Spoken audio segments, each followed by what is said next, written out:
project was on a snowmobile race.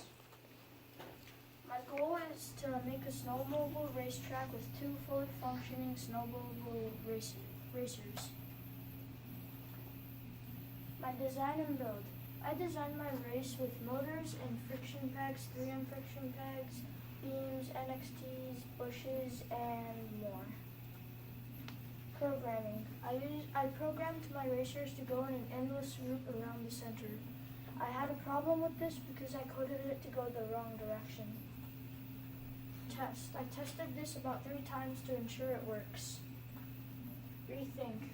If I could work some more, I would add a start and finish and not an endless loop.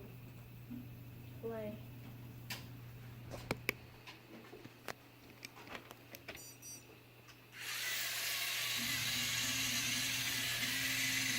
Red.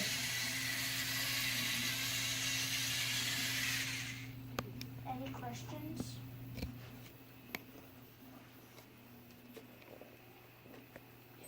What was the hardest part of this project? Finding some pieces. Really? Okay. Any other questions?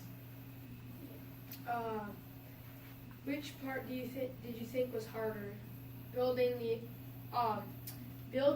or programming it? I think programming it.